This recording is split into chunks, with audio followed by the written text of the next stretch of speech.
distribution. So at some point in time, when we were building the palace, there was a decree that came that, we need Lakshmi, and you just got to collect Lakshmi and maybe not do books.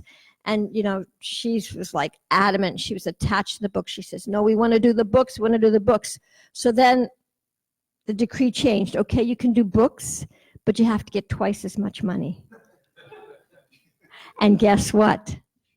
They did it. They did it. They did the same amount of books, and they got twice as much money. So that was the kind of magic and miracles that happened in that day, because we were getting these impossible tasks to do, like we didn't have any clue how we were going to do it, and we just really depended on Krishna, and Krishna really helped. So Vedamata and Ragatmika was also supposed to come. She was another Sankirtan devotee. She wasn't able to make it. There was a number of people who couldn't make it. So just the Sankirtan mothers really sacrificed. And the hard part about being on Sankirtan was, you were just out there. And it was a nice service in one sense, but, you really missed having the association, having a regular morning program and being with the devotees. So there was another type of austerity, even though it wasn't cold, so cold, but there was another type of austerity with going out on the road. So, yes, especially people that had kids. But then there were mothers like Vijaya who took care of my kids when I went out. Do you want to say something? Please. I was hoping she would come. Yeah. She was my partner in Pittsburgh Airport for 2 years, and it was really a hard place to distribute books. We were just doing books then, and they used to make regular announcements about us, how they shouldn't give to us. And at one point, John Alata, who's here, he had to come and be our guard. It was really quite an experience. But she used to be a nun, Ragatmika, then she joined the Hare Krishna movement, and she was the most wonderful partner. Just wanted to say that. So now that we're on the Sankirtan mood here, maybe Mahashakti and then Vrishni, maybe want to say something about that Sankirtan mode. You have a little bit of both, huh? Something nice. Yeah. Something nice and funny. You like funny. Funny's good. Sankirtan was the hardest service ever. But I got to go out with Lajavati a lot, and do you have to push anything? Oh. All right. I went out with Lajavati. I was very fortunate, and Gopa and KB. And who else? I don't know. It was hard, but it was a great service, and it was great coming home, and Grinja took good care of my kids, and it was nice. But my favorite service was cooking for the devotees in Vrindavan. That was my favorite. Maybe Jaya. It was great. Nanda. It was a good crew. And that's it. I love being here. I never thought I'd come back after I left, but this is my family. This is my dysfunctional family that I love. That's it. Thanks, Sukava. Vrishni, want to say something? If I'm missing anybody, anybody can raise your hand if you want to talk. I'm just kind of picking people so that we have a flow. Well, when I first heard about New Vrindavan, I was actually on the Big Island. It was 1980, and I was pregnant with my daughter, and we met a Bloop devotee from New Vrindavan, and he looked like you, Nicho. Remember his name? Jada. Can't remember his name, but he was Italian. But anyway, Jadu something. Anybody? Jadu something. Anyway, he worked on the palace. So I had this saying when I was in Hawaii back then, I'm living in paradise, but I feel like I'm in hell. And so it's just my circumstances weren't the best. And so we met this Bloop devotee from New Vrindavan. He started telling us all about New Vrindavan. And so my daughter's father, no, actually, I wrote a letter to Kirtanananda, and he actually wrote a letter back. We had a P.O. box. We moved around a lot because my daughter's father had a hard time getting along with people, so we got kicked out of a lot of places. And actually, for some time, when we first got to the Big Island, we lived with Gorsinder. He had a little farm with his wife, and there was another devotee there. So, and we had to leave there because he didn't get along with them. But I actually loved it there because every morning, we got up for the morning program. They had beautiful deities. But anyway, when I got that letter from Kirtanananda, it was like my life was saved, And but we had no money, and my parents were going to come visit us.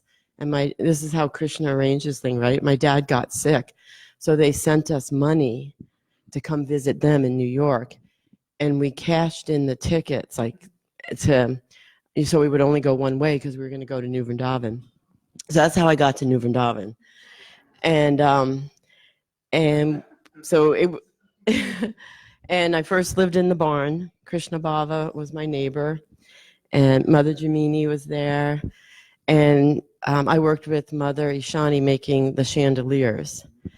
And then my daughter's father didn't get along, so we ended up going to the Lanta temple, and he blooped soon after that. So I was, alone. I mean, single mom in the Lanta temple, and all I wanted to do was come back to New Vrindavan.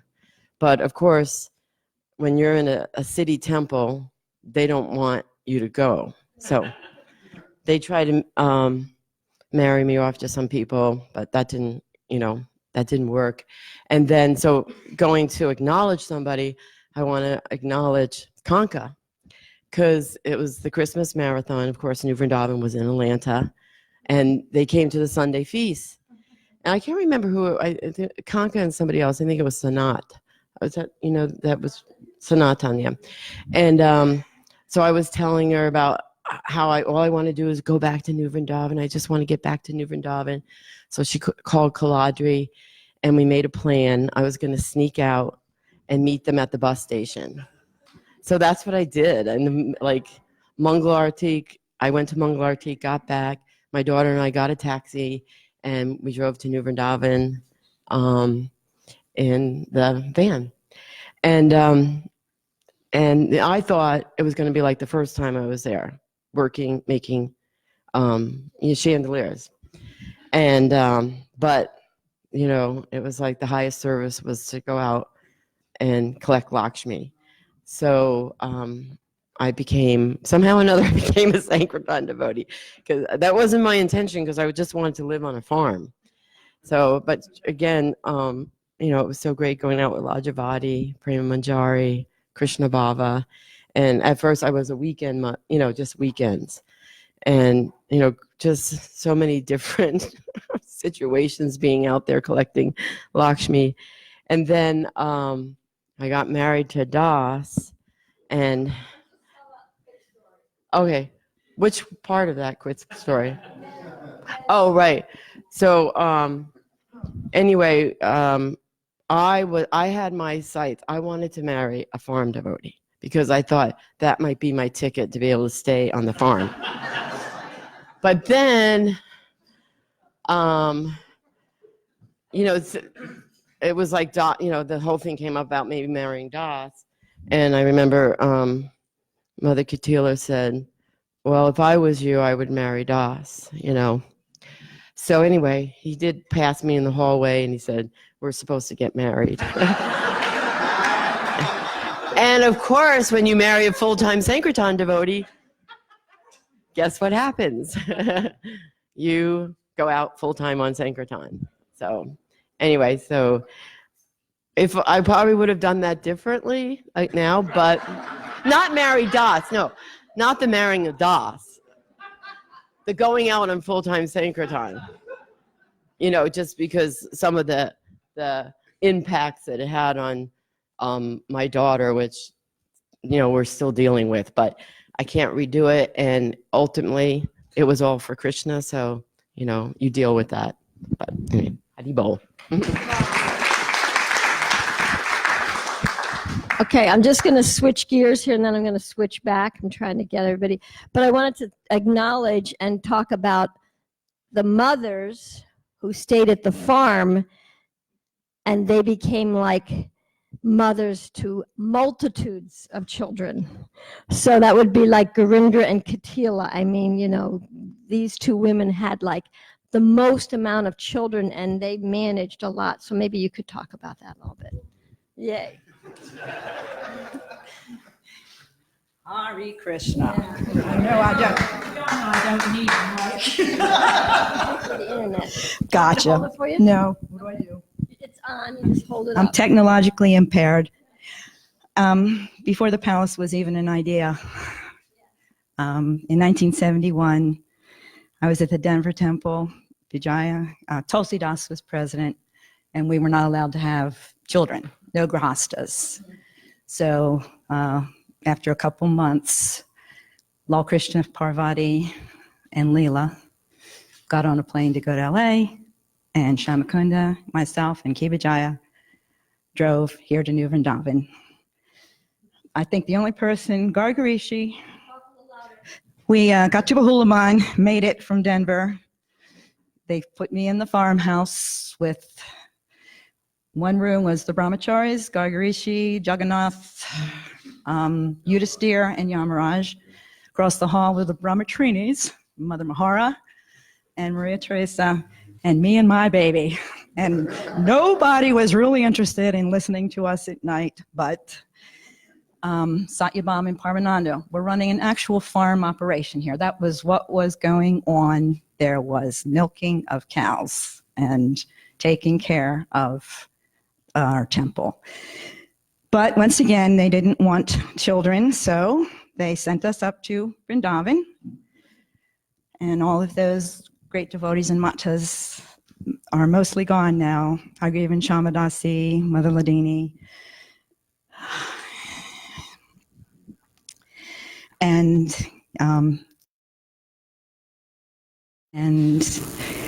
the first time Kirtanananda Maharaj came back from the road show, he walked in, he met Shaimakunda and me, and he said, you have more children, and you move down to stay with me.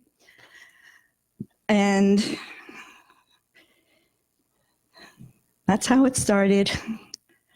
I did the 50 rounds thing and got Vishaka, my darling daughter, the first Bridge Bossy girl born here. And then Mother Katila got pregnant, and Kirtananda Swami decided that I should take care of everything since she was going to go out the door. So Vijaya wonderfully took care of my kids for a little while I made that brief attempt to be a brahmachari, and it did not work out.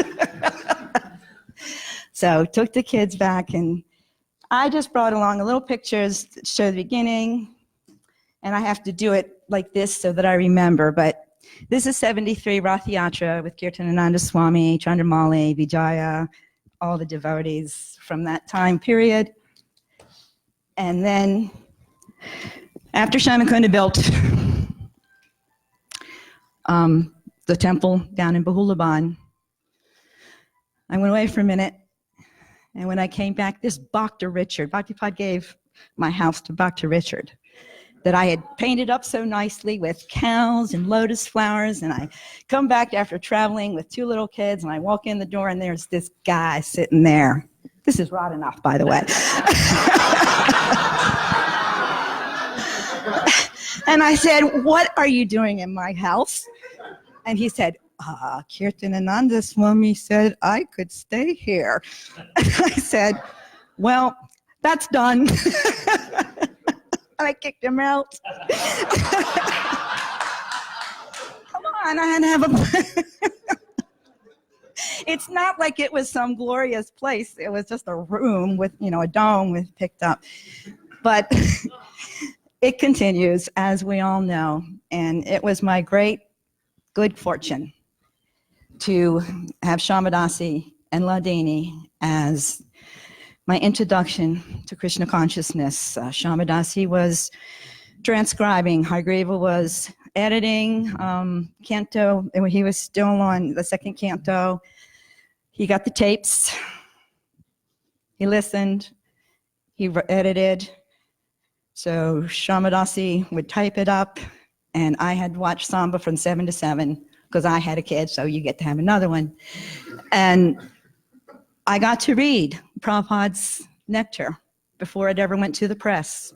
It was probably the best instruction in Krishna conscious, short of a Brahmacharya ashram, that you can get. Probably even better. And time goes on. And the building of the palace, Ranadir came, asked us to go to LA. We went to LA. Shamakunda did the temple. I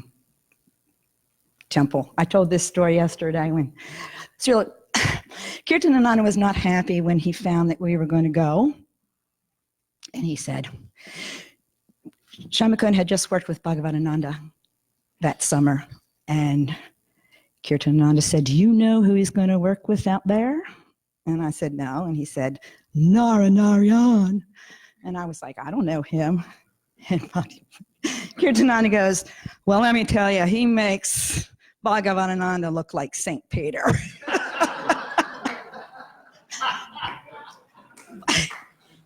But we went anyway, and he did that temple, and then he did the Denver temple. And then we came back here and started up. In 76, we came back. And more, I won't even go into whatever got built from that point forward, because mostly it was just endless construction. I kept moving into a place that they would buy. Shamakunda would work all day and then come home and fix up whatever place they had just bought. And as soon as it was fixed up, we'd move out and somebody would move in. I showed Ambadar a list of the places that I've lived in New Vrindavan, and I don't think anybody here is living anywhere that I haven't lived. Seriously, 25 places, 25 that, I'm not kidding, from Fraser Smith's when I did the ashram, all over the place. But it's been a great journey, is all I can say. Mother Jamini and I did nursery school. We took children here, there. Otherwise, there's just nothing to be said about the association that I had. There's just nothing to be said, other than she was so gifted and so Krishna conscious. And I was a music student. I had gone to Peabody when I was young. And Mother Jamini was everything I wanted to be. She could create. She could write songs. She could do it all. And she was immersed in the nectar of devotion and taught me what it is to be devotional, not work on a farm and do this and do that. But I learned what true devotion is from Mother Jamini. And there's nothing more I can say other than I am so grateful for the association that I've had here over the years. And there's nothing more I can say. I am so grateful for New Vrindavan and the association that I've had here.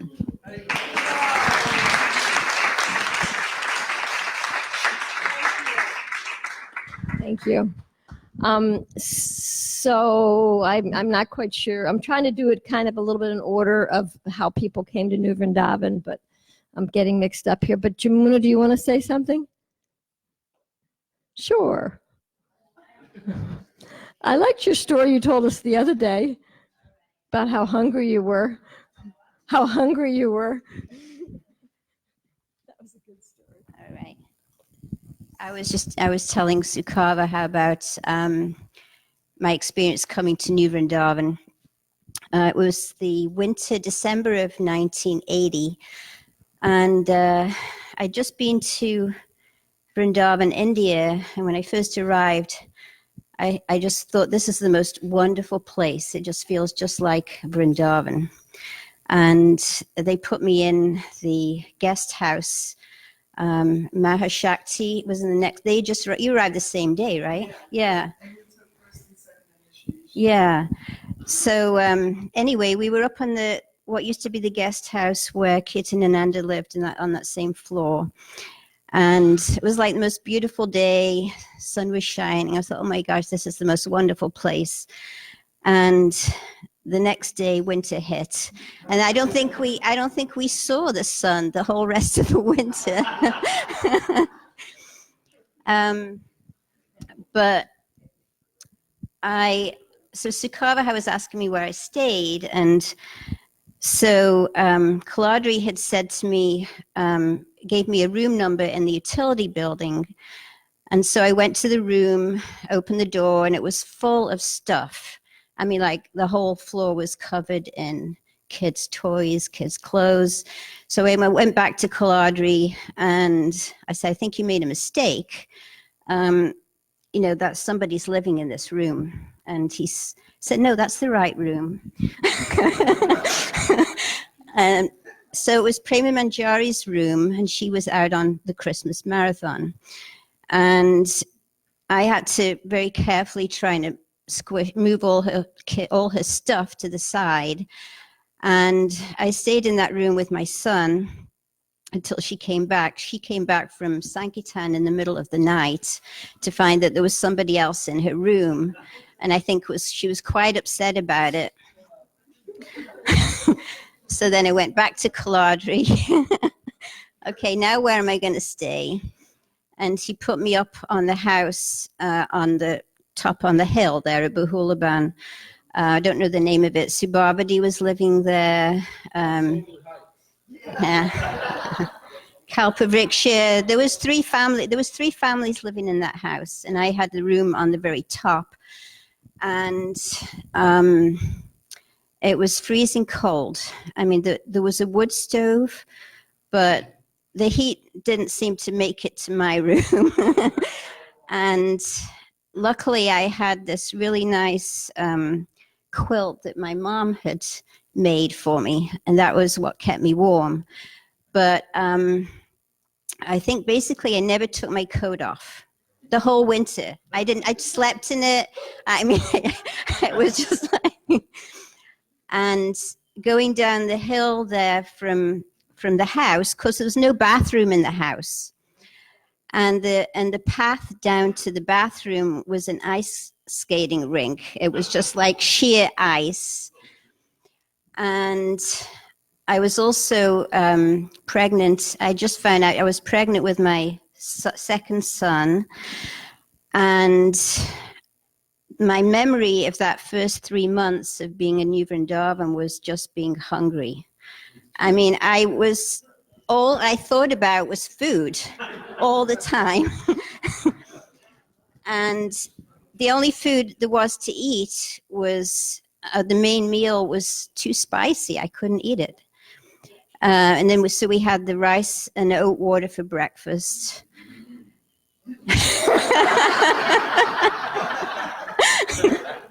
And then the spicy lunch, and nothing after that. That was it. So, and occasionally you could maybe sneak. They used to make something extra for the kids in the evening. Sometimes you could sneak something. But yeah, I was telling Sukava how that I actually worked. They had me working in the kitchen in the pits where Subhavati was washing the pots, and I was helping do something. But I remember I actually stole 2 avocados because I just was like, couldn't think of anything else except those avocados. And but the mood, the whole mood was just really, besides the austerity, the mood at Bahulaban was just really enchanting. The focus on the deities, just the mood of devotion and the austerity of the devotees. I don't think anybody really talked to each other. I mean, it was just so austere. Everybody was in their own little world of surviving. So I remember Mother Ruchi was actually talked to me. I mean, I was new, so I didn't know anybody, but I felt so grateful that she actually like had a conversation with me, and she asked me how I was doing. But the end of those, it was in it's either March or April. The winter was just ending, and the whole of Bahulaban was deep in mud.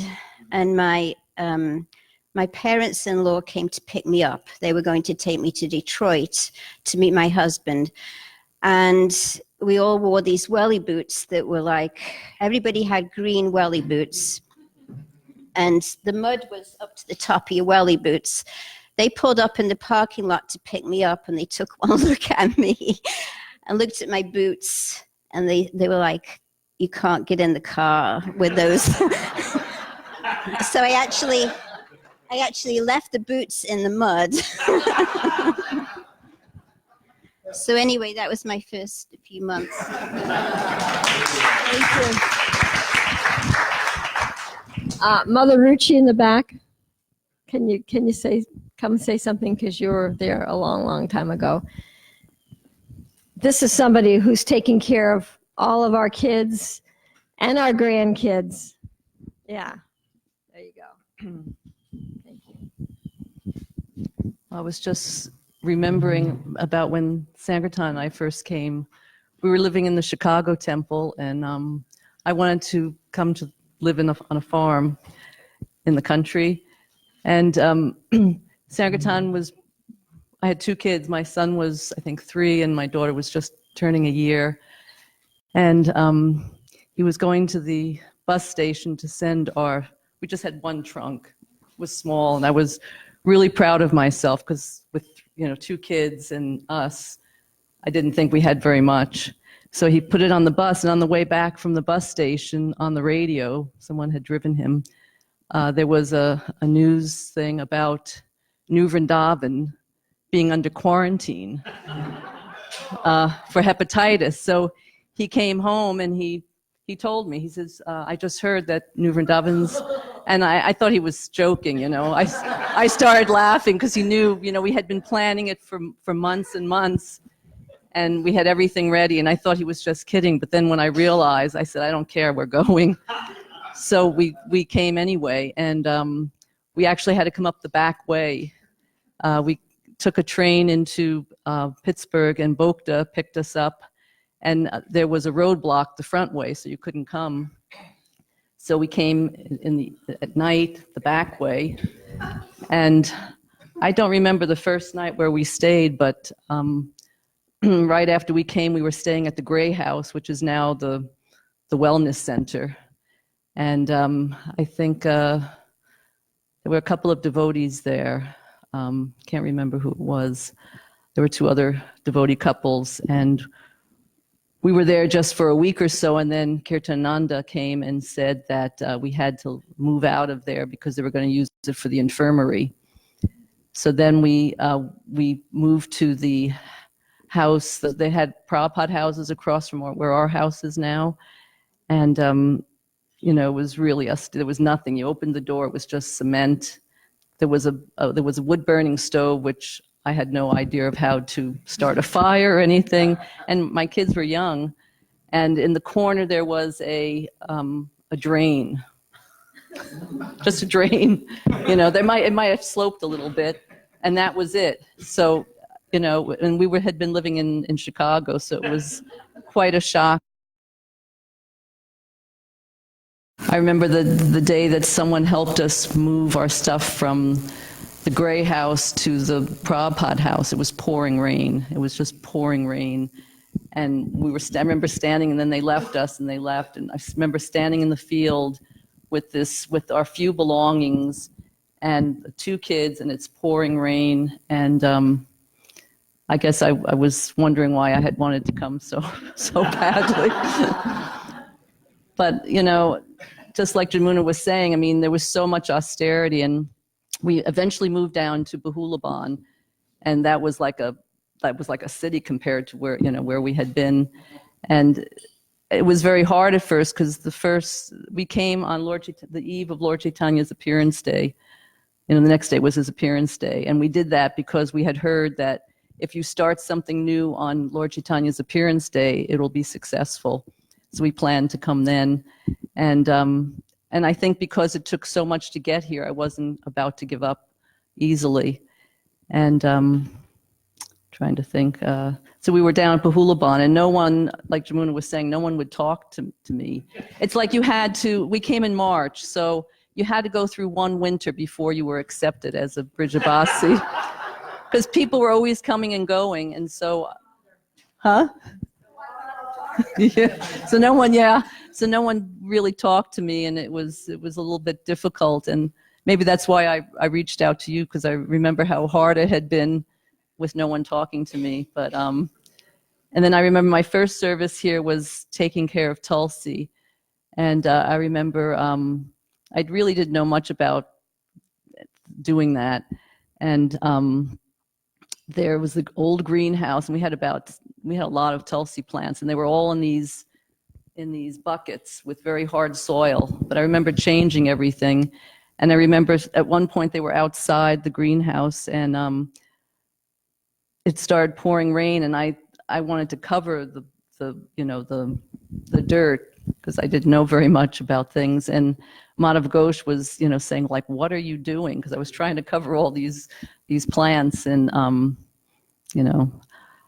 so I took care of Tulsi for a while, and then right after that I started taking care of the kids in the nursery. I also was with Mother Jamini, and just like Garindra said, she was pretty amazing. I started taking care of the kids when she was in that A-frame on top of the hill.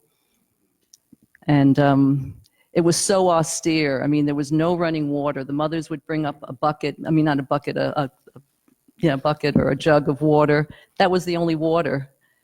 It was so austere. And coming from Chicago, it was like I was kind of in shock about things.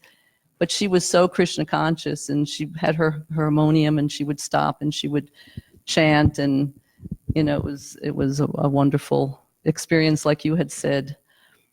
I can't remember a lot of other things, so I'm going to stop here. And then she became a teacher, and she's been teaching ever since, and I think she's 74 now. But she's still teaching. She's been teaching for like 40 years. Teaching. To this day, she has school on Monday. And she teaches like 4 or 5 different grade levels at the same time. So it's not just one grade, not just one level, 5 levels. She has to 5 subjects, 5 levels. It's a lot of work. So thank you so much, Mother Ruchi. So, Haribo. So I want to open up to Yogini and Madri. Madri's no. Okay, well, we're going to. Okay.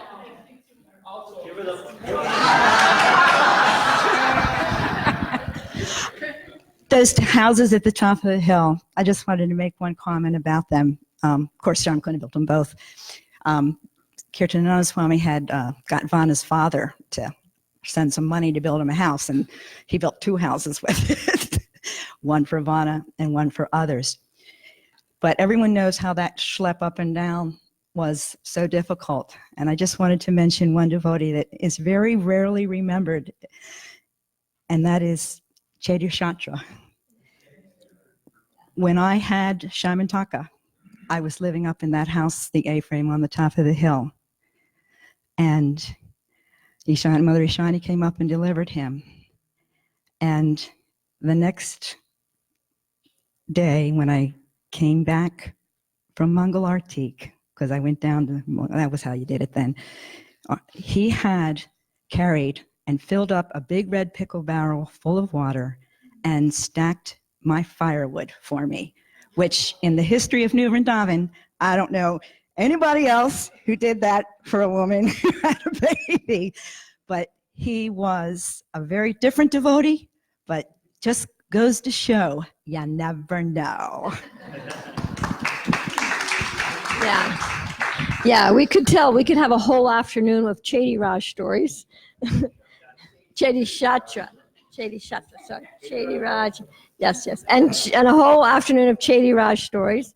And so we'll say something about Madhuri, which is current. Everybody has told me, even yesterday, they said, no one makes cheesecake like Madhuri. Everybody loves your cheesecake. On Thursdays, you make the cheesecake.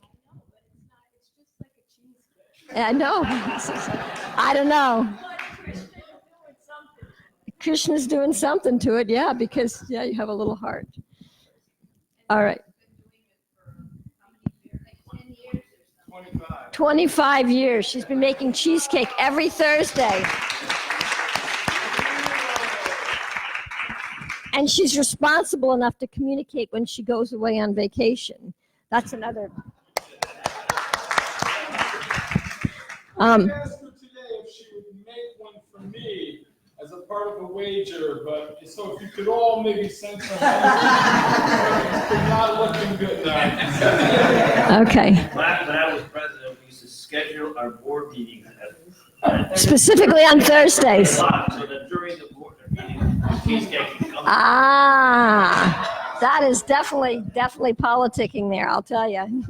The politics of getting Mahaprasadam. We could also spend a whole afternoon on Prasadam and Mahaprasadam and the Ninja Turtles, the kids and the kids.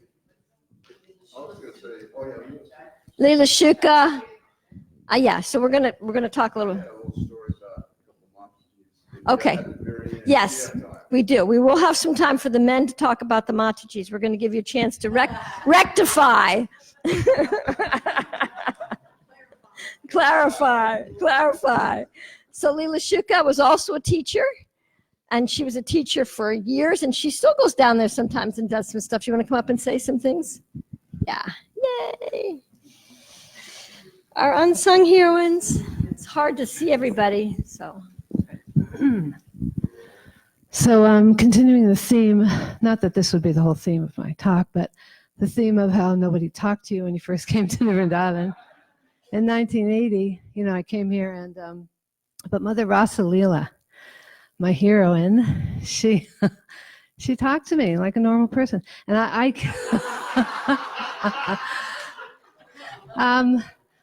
came to Vrindavan with my own car. And the women are, all of a sudden, some different women were kind of starting to talk to me. But not that they were talking, can I have a ride to here? Can I have a ride? Because it was so unusual to come with your own car. And actually, as I look around, I was hoping that some of the new devotees, young devotees, would be able to hear all this, because they probably wouldn't believe it unless you hear it from everybody's mouths. It sounds like fiction. Science fiction. But I was going to say, yeah, so Parayana, I remember Parayana, when I came with my car, the car that my mother had given me, this wonderful car. My mother was always giving me things. Of course, after she found out I was kind of donating them to Krishna, she stopped giving me so much stuff. But she gave me this wonderful car, and then Parayana, she said, these roads are very bad. Maybe I should drive your car. So anyhow, she was trying to be my chauffeurs. And I was going to say that, just teaching. Yeah. So when I was living in the Cleveland temple, where I got to meet Mother Kamagiri, Krishna Shakti, and that was such a wonderful experience. Like coming from Toronto, total city slicker, which I still am pretty much, and then going to Cleveland. And then when I first came here to Vrindavan, I was feeling sorry for everyone, because I came with my car and I thought, these poor people, they're wonderful. They look, they're suffering so much. And then, 1 year later, I was living here. And then when I came here, Mother Katila saw me. I remember I got out of the car with Gaudiya, and Mother Katila, who I didn't really know, she saw me and she said, "I have the perfect service for you." She'd never met me before in her life. She said, "You should be a teacher." And I'm like, well, that's Krishna, because when I was young, at home, I used to pretend I was a teacher. I'd have the neighborhood kids come over. So I was like, how did she know that? Because she's so in touch with Krishna. And that was the best thing that ever happened to me, being a teacher for all your amazing children. So thank you for that. Okay, we'll get Yogini, and then we'll get the Kamagiri and Krishna. Yogini? Okay. Another fabulous cook, fabulous deity cook. Anybody want to say anything about Mother Yogini? You have something to say about Mother Yogini? Yeah, Yogini. Okay, yeah, you can talk about Ladini, but Mother Yogini, yeah, Mother Yogini came. She came for the palace opening. You want to just say your experience of the palace opening? You don't have to get up if you don't want. I will tell only that. Yeah, okay. Palace opening. Thank you. I was coming from Venezuela. With Kratu and Tadakari and their son and my son Krishna Chandra. I think he was like a year old or something. September, yeah, he was July, a year and 3 months, something like that. And we flew into Miami and took a bus all the way to Wheeling. And somebody gave us, I think it was Bhakta actually, give us a ride from in the middle of the night. And was the second day, I think, of the palace opening. And I didn't know how to speak any English at all, nothing, zero. And I was sent to the tent up at was a big tent where, the huge tent is set up for the devotees. I think one side was men and the other side was women. And I was with my little son, and I only came with a little, like a carry-on almost for me and my son only. And I didn't have anything. And it was cold, and I don't know if it was you, I don't know, somebody give me a sleeping bag, something. And my son got bit by some kind of insect, and his eye was all. And I didn't know how to communicate. I was not able to communicate really with anybody, but I think knowledge Mother Adhara, because she was already here, and through her, and I stay only for a month, and I end up going into New York to the big temple in New York. And in '83 I came here. But at that time, Mother Adhara, just kind of helped me through that month.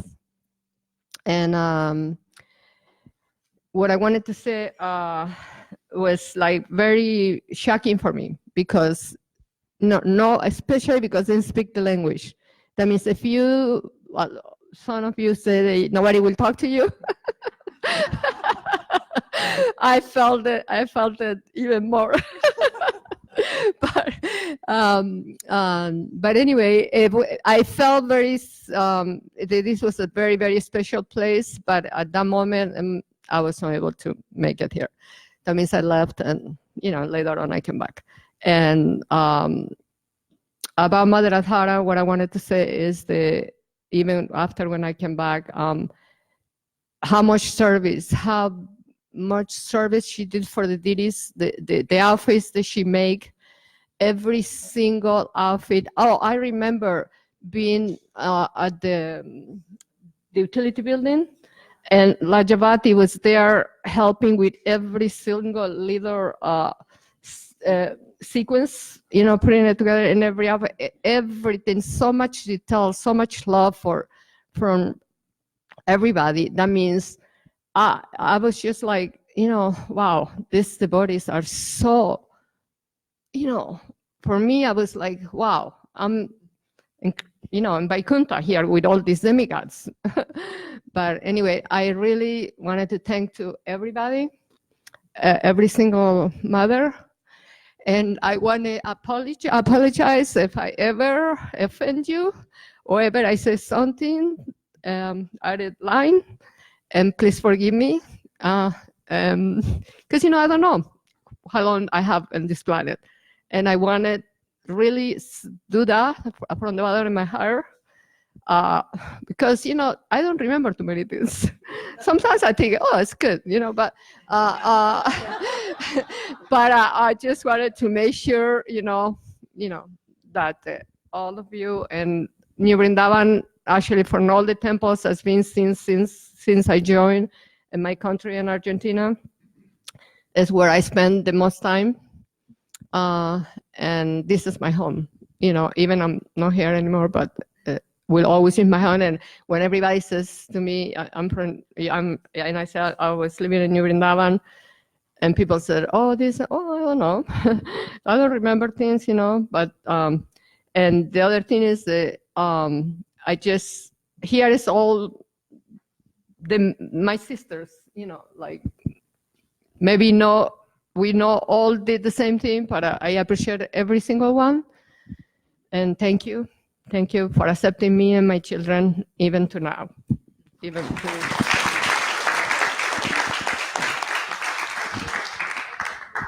Yeah. Go ahead. Yeah, I just want to acknowledge Yogini, because when did you fly in? When did you fly in? Yeah, in Pittsburgh. Was that? Yeah, so she flew in on Wednesday, picked her up at the airport, and she's been, at my home, because, I'm moving out of a house that I've been in for 15 years.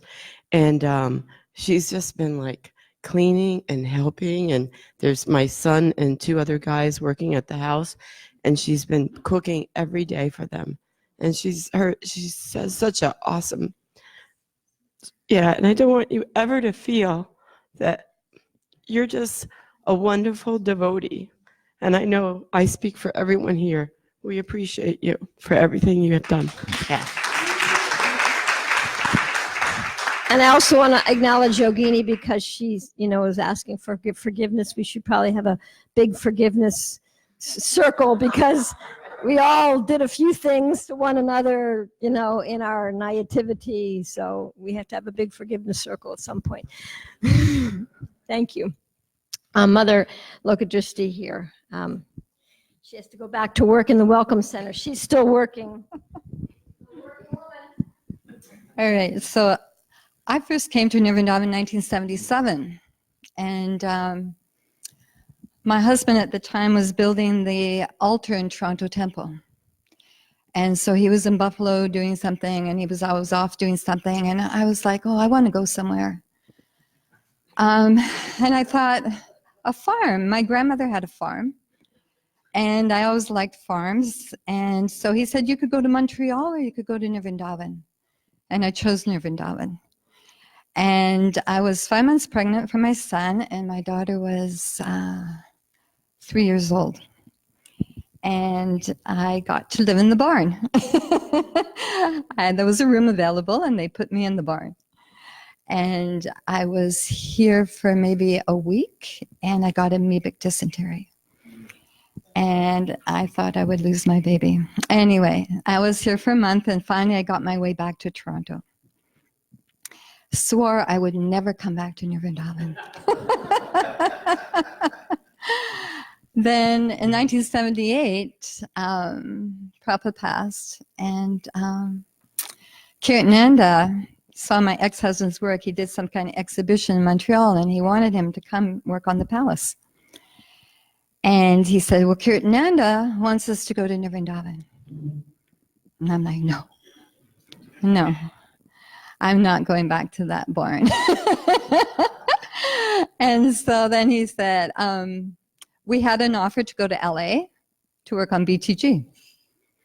And Kirtananda says, you don't want to go to LA. That will destroy your spiritual life.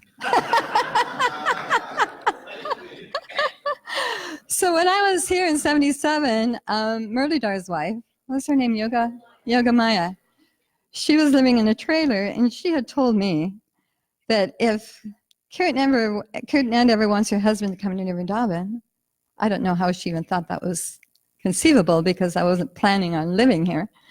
She said, but she gave me the advice. She said, if he ever wants you to come to New Vrindavan, you ask for a house.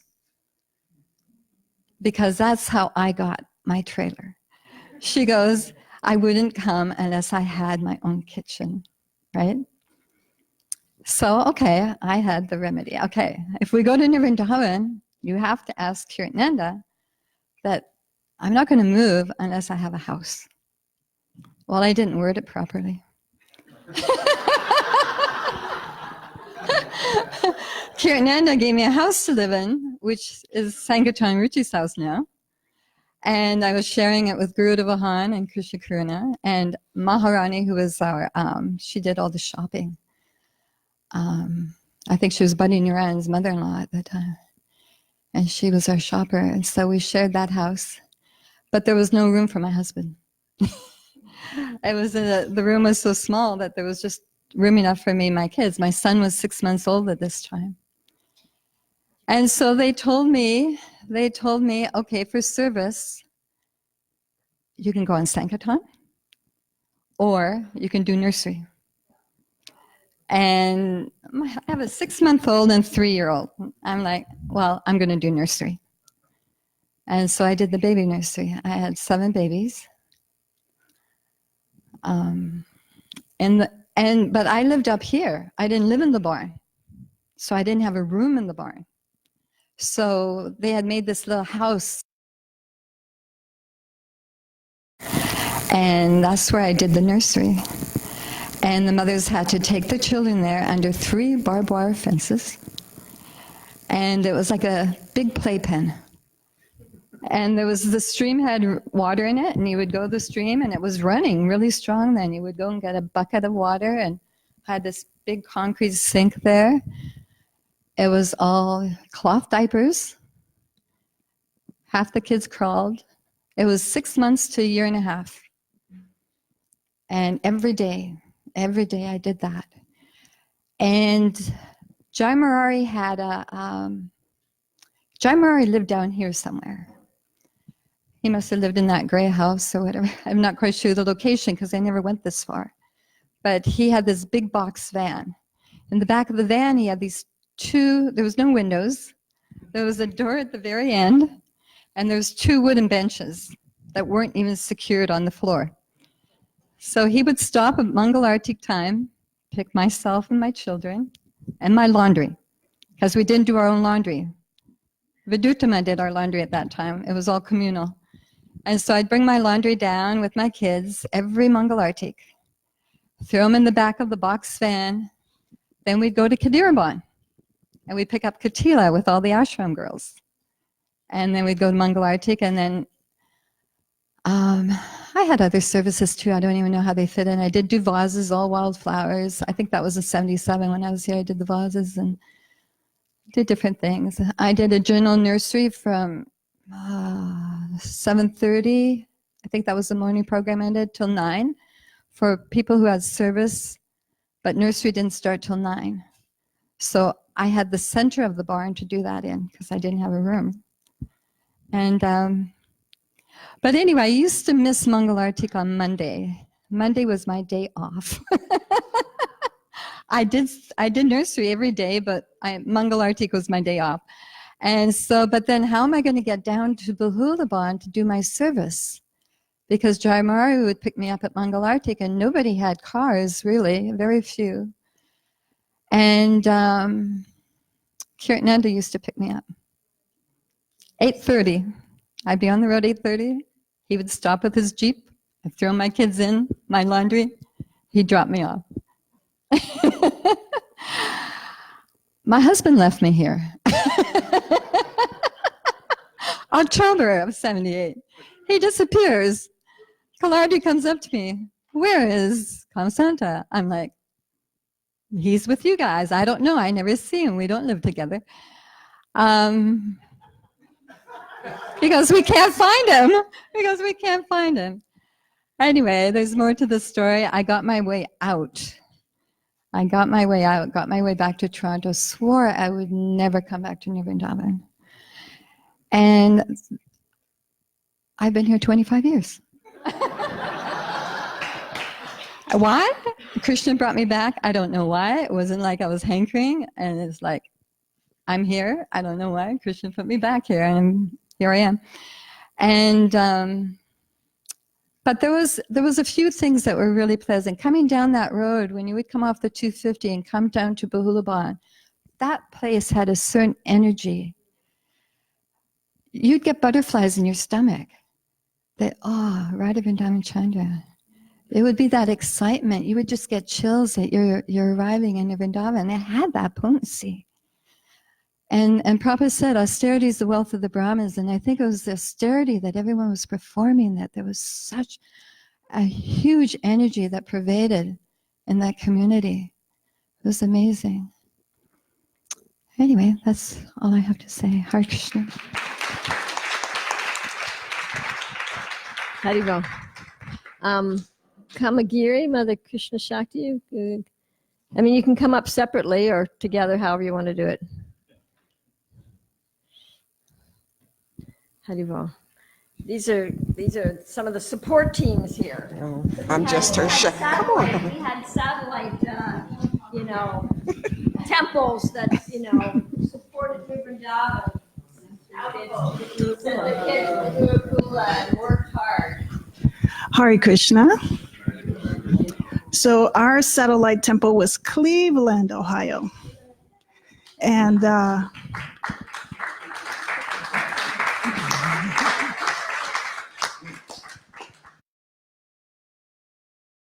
was in 1975. And when I came, I was kind of new, because I didn't start coming to the temple until 1974. So I didn't really know much about Krishna consciousness, or I didn't know about the farm communities. I didn't know really anything about too much of anything. So my first experience in New Vrindavan was like, we always heard the mud stories. So it wasn't modern, and it was just the Bahulaban area. So when I came, I didn't really know what to expect. I just thought it was going to be like Cleveland, except not in the city. So when I had to go to the bathroom, I was looking for the bathroom, and I was like, where's the bathroom? And it's like, the outhouse over there. I was like, the outhouse? And I was looking, I said, well, I hope I don't have to go to the bathroom. But because we spent the night, I had to go to the bathroom, so I surrendered to that. So then it was time to go take a shower. And the shower house, it was separate. Oh, I stayed in the barn with the cows. And it wasn't really a room, it was just some open space. And the walls weren't really finished, it was just covered by some plastic. And it was a gazillion flies. And you could see the mice crawling up through the plastic in the barn. And it was kind of hard to go to sleep, but went to sleep anyway. So then it was time to get up and go take a shower. So I went to the bathhouse. And I was used to taking cold showers, but New Vrindavan cold showers are a little different than Cleveland cold showers. So I went in the bathhouse, and this was probably before you all started heating the water, but all it was just cold water. And I'm telling you, the mothers of New Vrindavan, you are all my heroes. When I walked into that bathhouse, the floors were muddy, because nothing was really finished. And they were standing there washing their hair in the cold water, and I was looking like, I don't really want to do that, So I left out because I wasn't going to do it. But what I did was I went and got some cow dung, and I put it on me because I knew if I put the cow dung on, I would have to go take a shower. So that was the only way I was going to get in that cold water. So now maybe you all can tell me the truth about this, but Bahulaban, the temple there, they only had the fire stove because it was cold, and it didn't really have light in the back. Just the altar was kind of lit up, during Mongol Arctic hours. And then they had like a fireplace, and it had a shelf. And then there was this container that had where the tilak was. Was that really tilak, or was it cow dung? It was real tilak? Oh, okay. It was New Vrindavan tilak. Was it mixed with cow dung? Sometimes. Yeah, because, you could smell the cow dung. I said, okay, here we go. Yeah, everybody smelled like cows, But I'm telling you, if you went down the line, from cooking to teaching, even just to have children, to the nursery school teachers, to making the clothes for the deities, picking flowers. It's just so many aspects of devotional service to Krishna, and he knows how to engage everyone. And you all were just doing everything, and it was everything I wanted to do, in the words of Govinda. And when I used to see her, she would have kids and kids, and she would just be like, like a trooper. What about Devaki? Yeah. Yeah, my oldest daughter, Devaki, she came in I think it was 76, to Gurukul, because she was also a part of the quarantine. And, she was in Katila's ashram, and she's a champion. She took really good care of her. But as Devaki grew older, Devaki also started taking care of their children and Katila's children and, all the other kids. So, I really appreciate all that all of you have done. Everyone included, those who are here, those who have gone on, those who used to be here. But it was such a beautiful place. And I'm just very grateful that Radha Vrindavan Chandra allowed me to be a part of this family. Thank you all so much. Hare Krishna. I actually, when I started coming to New Vrindavan, things were a little different. They had hot water. Must have been in the late 70s, early 80s, I believe. So I took both initiations here, but by second initiation, I remember it was much better. So, but I'm actually just Mother Kamagiri's shadow is who I am. Actually, she's my partner in crime. Picking flowers, yeah. So, but, the memories I have are just being here, just the association of the devotees. But one thing I do recall very vividly is the barn and sharing it with the mice devotees. But the cheese that we used to bring back, the cheese, New Vrindavan cheese, smelled like cow dung. If you smelled it, you wouldn't want to eat it. You would think, but it was the best cheese ever. Yeah, so those are my memories of just, as she said, the satellite temples. So, I was kind of raised a little here, I would say. Mother Jaya Shri was a very big inspiration of mine, and Mother Leela Shuka. I thank you very much for your association and what you have taught me. So, but basically that's it. And again, I haven't been here in wait too long, but I thanked and prayed to Shri Shri Radha Vrindavan Chandra and thanked them for allowing me to come today to be here in your association. So thank you very much. And the children of New Vrindavan are amazing. Those children did the services that even the grown-ups were doing. Some of them were driving tractors and they weren't even that old. They were doing everything from some of them went out on Sankirtan, but they went out to watch the children while the mothers were going out. I remember the brick marathon, all the kids were participating in all the services here, and they are just champions. The children are our future, and all glories to all the kids of New Vrindavan. Thank you. Yeah, the kids are our champions. I want to call up Mother Jai Shri, and then Kamalavati. No. Mother Jai Shri, you want to say something, please? I know, Purnima and Shalagram, and I'm just trying to catch all the... So, Jai Shri.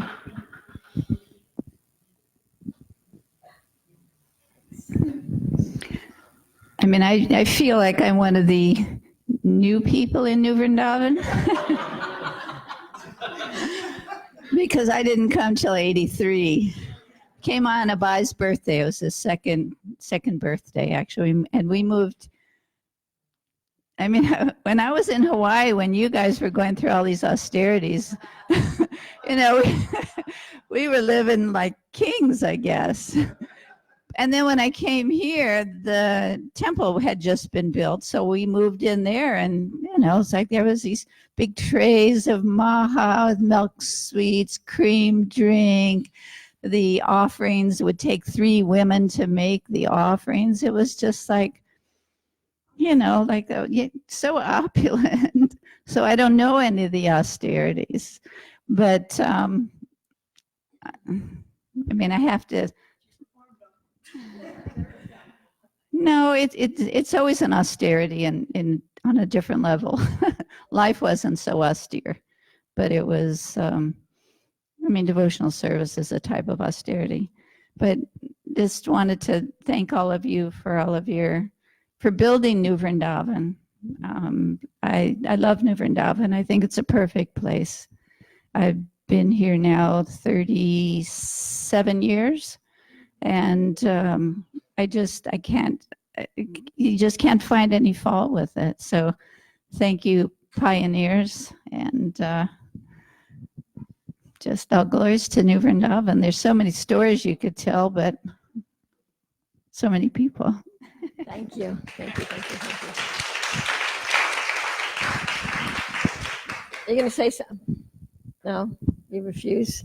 Okay, we want to thank Mother Purnima because she is a background person. She's a kind of a person, but she's always serving. Like, you won't have to ask her to do service. She's just there. She makes the vases. Her and her husband make the vases at Prabhupada's palace. They pick wild flowers as much as they can. They go and buy flowers. She's always changing the vases here at the temple, like nonstop services. She's been working in the gardens. So, you know, these are the kind of services people do when they don't even want to, you know, say anything. Yes? Okay, got it.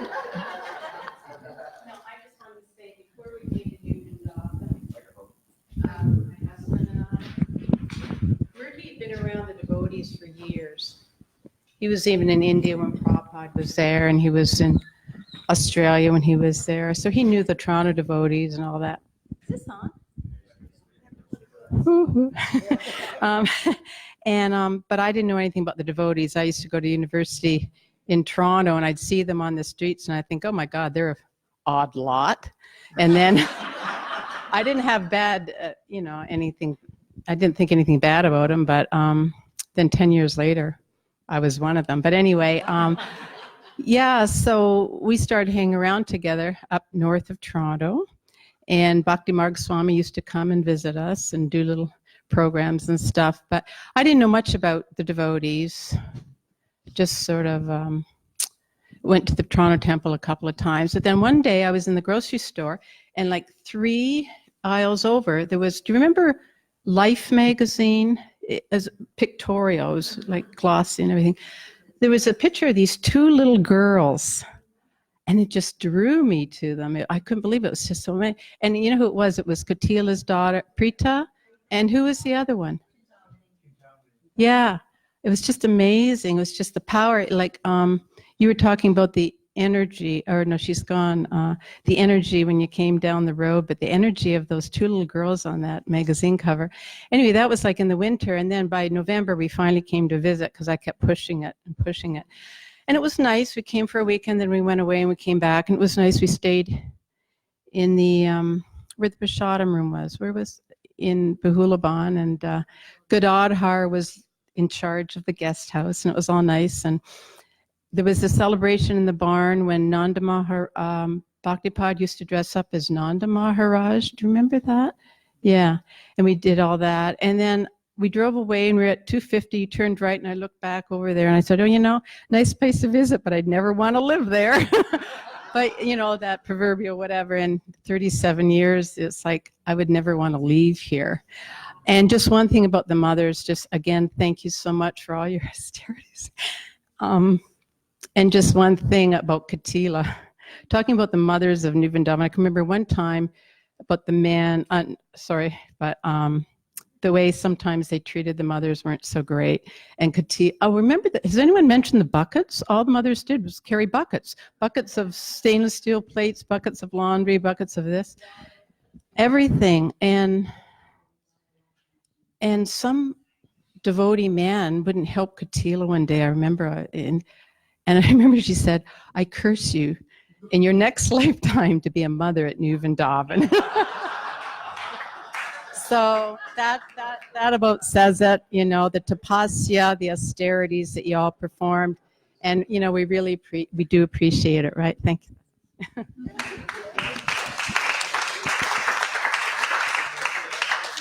That's one way to get somebody who doesn't talk to talk. You start praising them and they say, all right, give me the mic. Since I'm back here, how about Srimati? You want to say a few things? We did. Me and my husband didn't came until 85.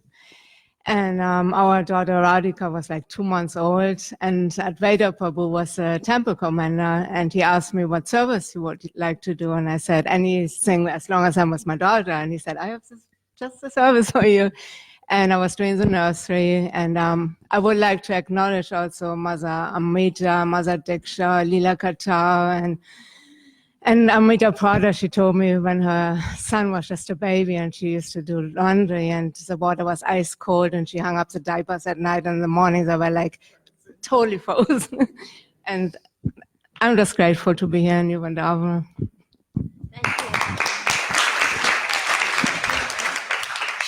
Srimati now works in the garden. She's done a lot of fundraising for New Vrindavan.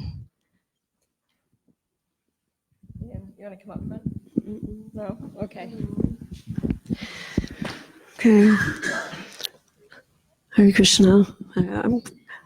I'm kind of like Mother Jayashree, but I feel like the baby sister of everybody here because when I came, it was in 1984, last part of 83 into 84.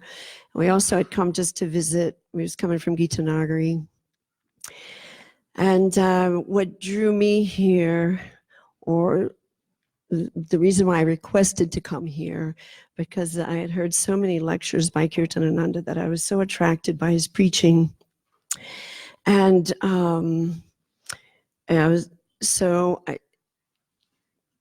we came to visit, and we were actually just passing through as well. And again, Advaita Prabhu was the one that approached my husband and said, why don't you stay a little longer? We're going to have this festival coming up. And so my husband agreed. And so we just wind up, staying another couple of weeks. And then that turned into my husband at the time started doing tours at the palace. And I also went with the children working in the nursery. And then after a couple of months, he wanted to leave. It's kind of like Lokadristi's husband. He didn't get in anything. He just wasn't content. And so he wanted to go back. We had actually lived in Costa Rica for a while. He's Costa Rican. But he wanted to go back to Costa Rica. And so we got in the car and we drove off. But before leaving, I asked him, could we at least go see Bhaktipada and tell him thank you for our time here? And so we went, and Bhaktipada would preach to him and say, why are you not happy here? And he would say, well, I want to go back to my country. And, just the philosophy, yes, you've lived in so many countries, you've had this. So when will you surrender to Krishna, But we would go down the road for a couple of hours or so, and he'd turn around and come back. We'd stay a little longer, a couple more weeks, and he'd say, okay, now I'm really ready to go. Let's go. And I'd say, well, can we go see Bhaktipada and tell him thank you, for our time here? And he would always say, okay. And then we would go and Bhaktipada would do it again, try to preach to him again. And then he'd see us in Mangalartik the next morning. And so, this happened 3 times that my husband tried to leave. And on the 3rd time, he said, you know what?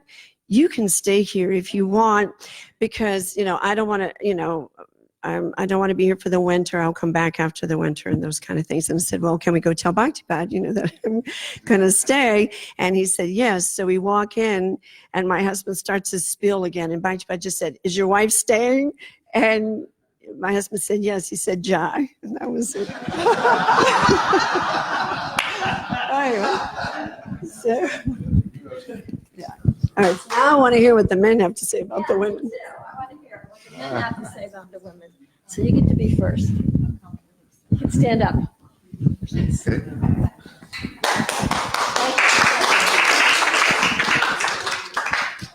Oh, a lot to say about the wonderful women. I'll just try to run through a few because there's so many stories. But when we lived at Bahulaban, there was an ongoing joke that if you couldn't do anything, then you become a manager at Madhaban. So, and Madhaban was Ladini, Rupa, Kunti, and Narendra, right? Okay, maybe one or two more. But they had it all under control, of course. I mean, and they were just supercharged with bhakti. It was unbelievable. You would go there, and it was just, there was no problem.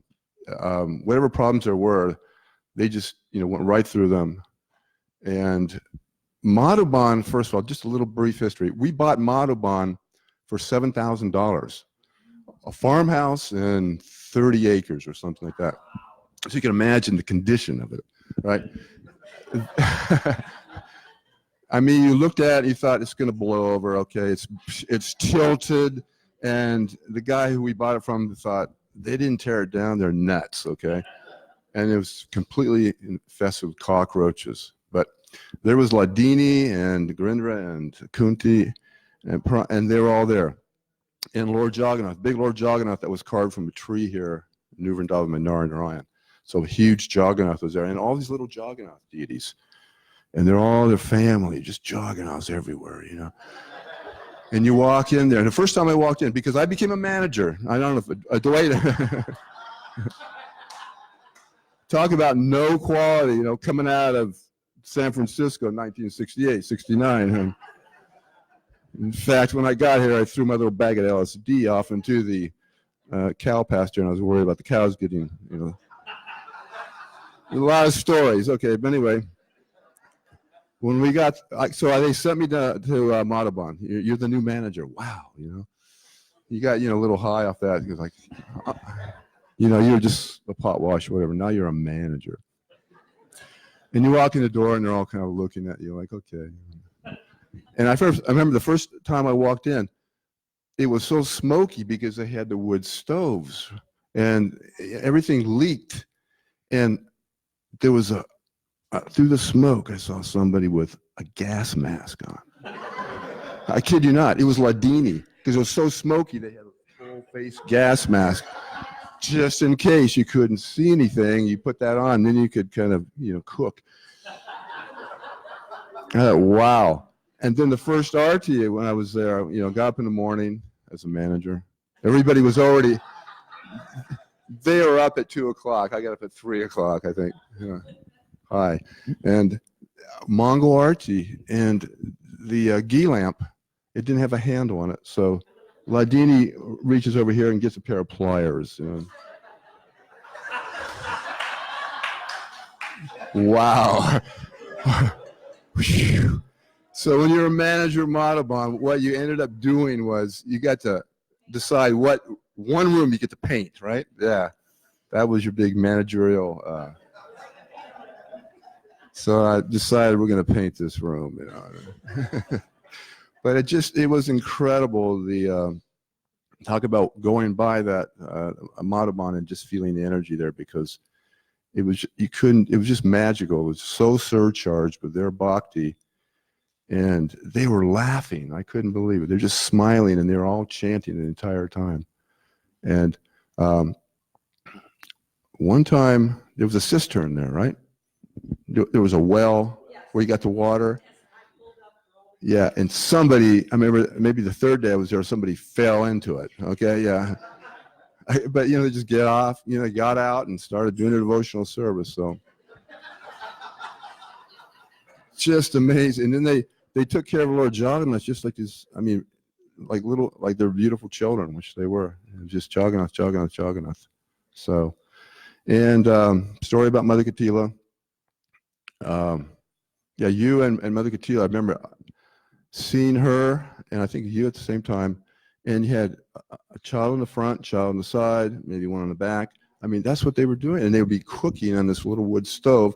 And those wood stoves, you really have to know what wood to use, and, you know, because it was just a little tray, put your wood in there, and you know, the fire would be different heat, you know, intensity. So you really have to know how to cook certain preparations on the wood stove while you're, you know, got babies on your back. But you didn't go into the kitchen if Katila was there. You asked permission, you know. You really did. And one time we got so expert at stealing Maha Prasadam because in the Prasadam room there was this door, and behind the door to the Pujari room they put all the Maha Prasadam in there. And we were, you know, you heard all the stories how we were starving. We'd open up cans of peanut butter with knives, you know. And then you mix it with Karo syrup from the barn. Yeah. Yeah. And you get chaw. That's another story in itself. But Katila, so Bhakti-Pad, we would always break into the Maha cabinet, which is behind this door at night, because we were the night guards. So the night guards got to get all the Maha. And for a while they had these cabinets with the nails in there. You put your hand in there and cut your hand, and like, look at that, you know, I got scratches on my hand. You know? All right. But behind that door, we kept breaking into it. So Bhakti-Pad came up with a plan. He said, okay, you're breaking in every night and getting the Maha. So next night you go in there, whatever's in that Maha cabinet, you have to accept as part of your life or yours. We were, oh, what's that mean? So then, yeah, did it anyway. You know, brahmachari's trying to be celibate, the whole thing. You know, yeah, you know. So anyway, gotta have that food. So we broke into it, and there's Mother Katila standing there.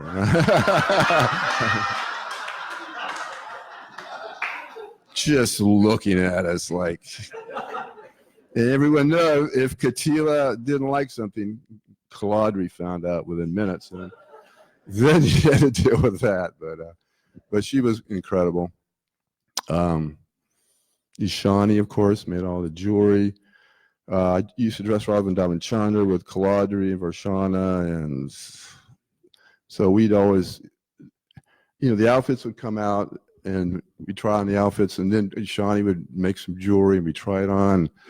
You know, we'd rearrange that. Bhakti-Pad would always be running to New York and buying all these semi-precious jewels and all the materials for all different outfits. So it was pretty incredible, and just amazing. Too bad she can't be here today, because she was always up there just making, every piece of jewelry was made by Shani and her little crew. And Madhurya Leela, yeah, so. And I'll just kind of wind it up here. Sakavaha. No, when I first, I came in 1971, but when the first time I saw Sakavaha, she just kind of appeared. But she had a key to every single lock and room in the entire community. I mean, she had this, I don't know how you stood up. She just, and she's kind of like, yeah, so she was always organizing, and Bhakti-Pad gave her the responsibility of, because we lose things all the time. So Kavaha kept the keys, so. That's it for now. I'm sure there's more.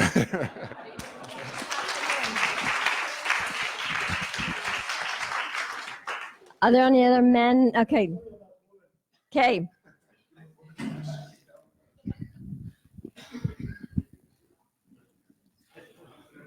Uh-oh. He's laughing already. He might not make it through the story. I'm going to tell you a story about Mother Vasalilo and the touch-up crew. So I got to explain to you what the touch-up crew was all about at the palace, all right? So there's two kind of, you got the inside of the palace, which is made of concrete, and over the concrete we put up marble or cast pieces, okay? So, and the whole thing was to just do the job perfect, right? The piece of marble, they had to fit right against each other, no gap, right? So I would give the measurement to Kurusha, and I would give a measurement up to the 32nd of an inch, right? I would say, look, it's going to be cut exactly like this, no gaps, right? And sometimes it was not cut perfect. The saw would be off a little bit. I would send the marble back to Kurusha and says, no, that's not what I told you. It's going to be cut exactly like this. I don't want any gaps. Anyway, sometimes there were gaps anyway. You just couldn't get it right, perfect every time. That's why we needed a touch-up crew to fill up all those gaps, right? Plus, there were the cast pieces, right? Now, the cast piece was something different. After you made so many cast pieces with a mold, the mold started becoming deformed a little bit, and the piece are a little bit crooked, and then you have bigger gaps, right? And then I tried to compromise the gaps, right? A little bit on that side, a little bit that side, and then I would look at it and I would say, well, I'm just going to have to Rasa Leela that one, okay? Because I just couldn't get it perfect. And then she would come with a whole crew of women with her. She would fill all the gaps, right? And they would be at the palace on their scaffolding. And for me, it became a very, well, forget it. Just Rasa Leela will have to fix this, you know? But I did try to make it as perfect as I could. Years later, right, I went outside and I started looking at the marble in banks and church. And I look at the marble work and I said, wait a minute, they're leaving a 1/4-inch gap between every piece of marble and they're putting caulking between the marble. I told Kurusha, I said, I saw they do marble work. They leave a 1/4-inch gap, they fill up with caulking. And Kurusha looks at me and says, I know too, were we stupid or what? You know what I'm saying? It's just... So anyway, let me tell you a story about the touch-up crew. Okay, the cast pieces, you know the arches all around the palace with the stained glass?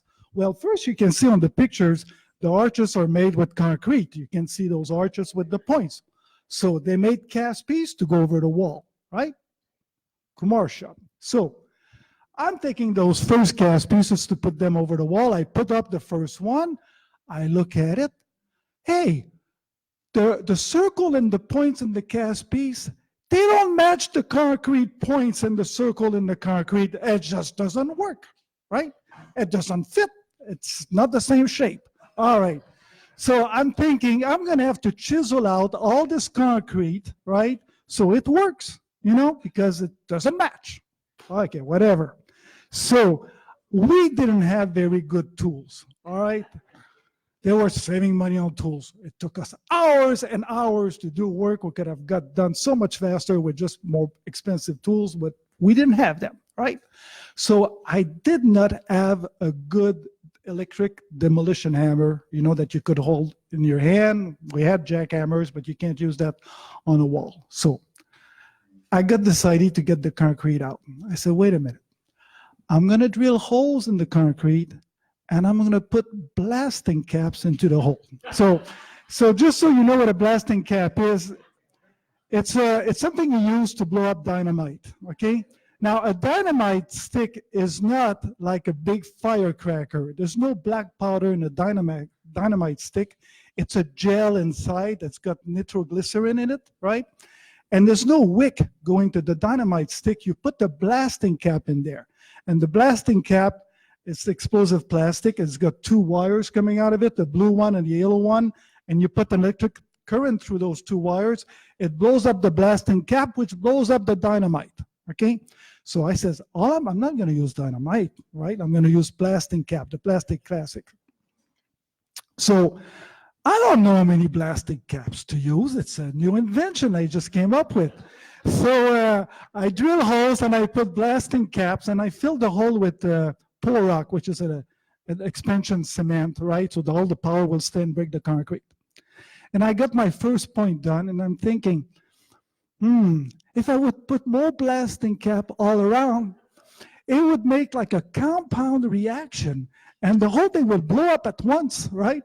And I could get rid of all the points in one shot. I said, okay, I'll keep drilling more holes. And then I put my blasting caps everywhere. It's all ready to go. Then I look, and there's the scaffolding of the touch-up crew right there, about a few feet away. Okay? And I'm thinking, maybe I should warn the woman to just go to the other side of the building. But I'm a brahmachari.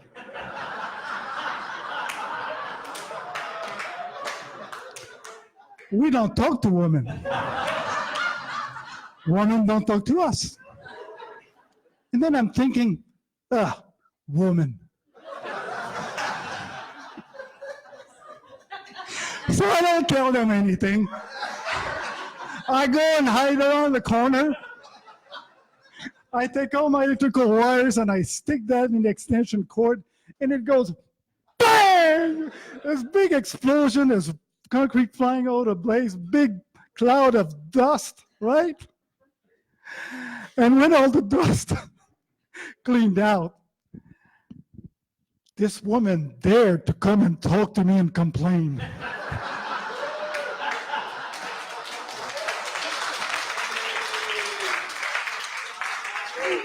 Oh. You remember that? Huh? Oh, yeah, you were upset. That's how we treated women.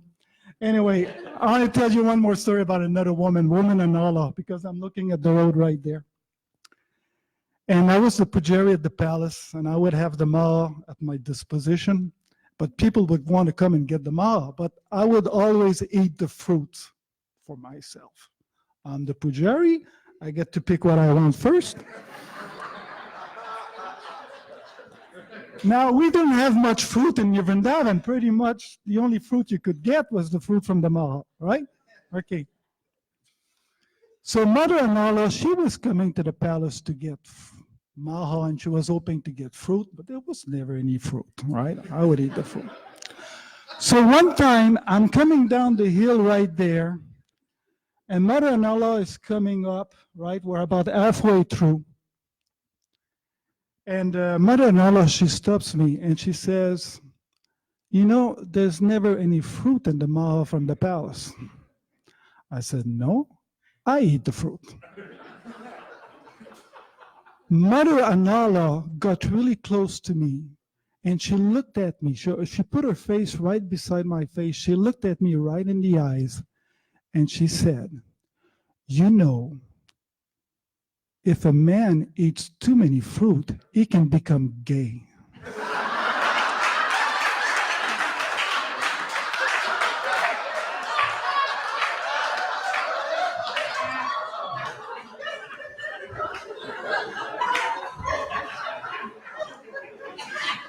That was 30 years ago. Today, if you come to Denver and ask any of my friends, they will tell you, Jad never eats any fruit. They don't know why, but she got me. That got stuck in my head. And every time somebody offers me fruit, I remember Mother Anala with two eyes right in front of me. You know, if a man eats too many fruit, he can become gay. All right, I got a lot more stories to tell you, but I'll save them till later. Now this afternoon, okay, we got Gopish ones. That was an intense story, man. I never heard that one.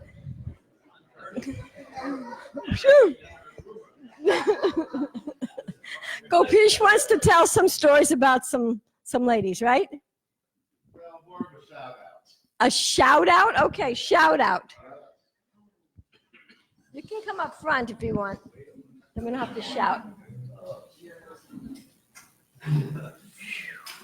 Wow, that's a hard act to follow, though. I can't follow that act. That was too good. Thank you. A shout out to a couple of wonderful Matajis that haven't been mentioned yet. My sister Harinam and her Sankirtan partner Sumati. I'm sure you all remember them, travel with them, wonderful women, really very loving. And they actually were in Texas, and they came through Austin, and Kalindi and I were there, and they saved us. So they actually brought us to New Vrindavan. That's a long and pretty amazing story of fighting through a tornado and a van catching fire, but somehow or other, we got here. That was 1981 when we moved here. And a special shout out to my wonderful wife, who who has served in Prabhupada's palace in the restaurant for, was it 11 years, dear?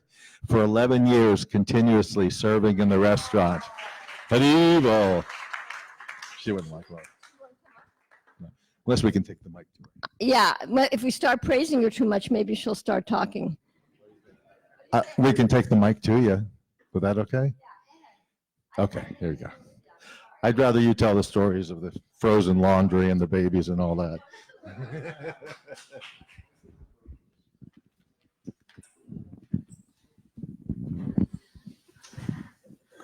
Well, when I first came here, the women didn't talk to me, but the men did. I was 22 years old, and I was reckless and restless. Yeah, it was a shocker for me. I'm Gopish, and I moved up from Texas. The first temple I was ever at was the Dallas City Temple, and we got to wear nice saris there. We came up here in 80, but for the palace opening, and yeah, it was end of September, and it was freezing cold and rainy. And I was thinking, my gosh, I could never live here either, or even want to come back to visit. But the next year we were living here. They didn't really know what to do with me because I didn't really have any, talents that were obvious. So it was very difficult. I kind of hid out for a while, but that was after we got the trailer. I remember hiding out, and Mother Katila was just my savior. She was just so sweet. She came and approached me, and because they tried to put me in the jewelry department, I was too passionate to do that. Didn't want to hang out with the kids, so I remember I wasn't initiated, so I got to do the service in the deity kitchen to carry the salad. I got to make the salad trays and to carry those over to the Pujari room for the offerings. That was sweet. And Mother Janeshwari, she was a real hoot. I loved working with her. Yeah, there's so many mothers that just stick out. It's like I couldn't even begin to name everybody who's had such an impact on me, but Mother Katila was my confidant, and she really took me under her wing. I was so restless, I wound up leaving here at one point and came back about a month and a half later, and that was when Bhaktipad put me in the service to serve in the restaurant, and that was exactly where I needed to be. It was a passionate, I got to do some preaching.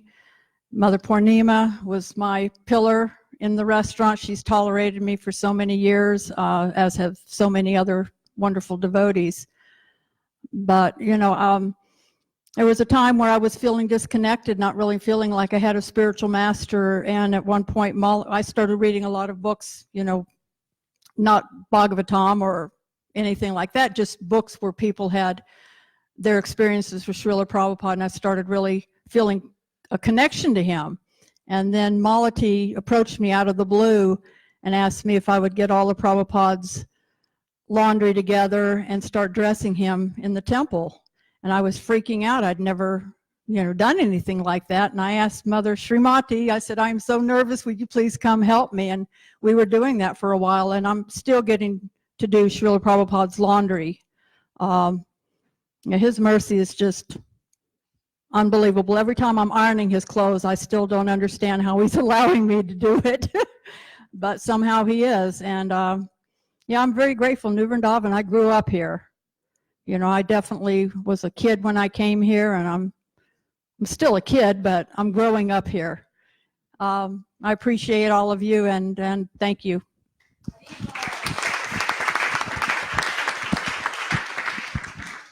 Yeah, she would have to walk from where Ronica lives now on Big Wheeling Creek with a bag of wet laundry, frozen, and a baby on the hip. Anyone know how far that is? That is a long walk. That's an amazing haul. It's at least a couple of miles up and down the hill. And also regarding Mother Katila, we would go out on marathons. I remember, I think I was doing scarves one year, and you were out on the pick. And when we came back to the house, Katila had been in there. She had made new bedspreads and new curtains and put flowers in the house, and the whole place was immaculately clean. And we're not the only ones she did that for. That was Mother Katila. Truly a wonderful, wonderful person. Since we only have 2.5 minutes. Okay, and then what I want to do in the next 2 minutes is just do a shout out to all the names that we didn't get to. Well, here's some names for you. A lot of these you're going to know, but some you didn't hear. Of course, Katili, Ishani, Vijaya, Lakima, Ruparomaswari, Tilakini, Mahara, Vajasana, Krishnamayi, Gunyarapini, Vajeswari, Vidya, Mankumari, Ragatmika, Mudakari, Sudakari, Gomata, Dharmakala, Bhaktinidhi, Vedamata, Sikshmarupini, Kunti Kunjari, Jamini Adhara, Shama, Amrita Prada. But two I'd like to really call attention to real quick is, most of you probably don't remember her, but a devotee named Shamaga. Shamaga had a daughter named Brajamandala and a son who passed away here. And they were very, very nice devotees that didn't get any recognition, no care, no attention. And I think they've all passed. Brajamandala, I think, got initiated as Mahavishnu. And Krishnamayi. Krishnamayi, a wonderful Sankirtan devotee who got very little recognition, worked very hard for so many years. Sankirtan in Brooklyn with us on the streets. And I just like to remember those two. And, Mother Prema Manjari, who did Sankirtan for so many years, one of the biggest Sankirtan devotees, whose daughter right now is, experiencing health issues. So just wanted to call those devotees. Yes, thank you. And a few more that I just thought of was Nirmala and Pradana Gopika, Dujapriya. Who else? Vedaraj. Ladies. Pitambar. Okay, man. Huh? Vishvadika. Sudakari. Sukalina Mankumari. So maybe somebody would like to say something about Pitambar. I know that she was always. You want to say something about Pitambar? Yeah, that would be appropriate. Thank you. Thank you. Pitambar worked as hard as anybody in this farm ever. She worked with my brother, who she was married to, Ambarish. And she was the kindest and most giving person maybe I've ever known.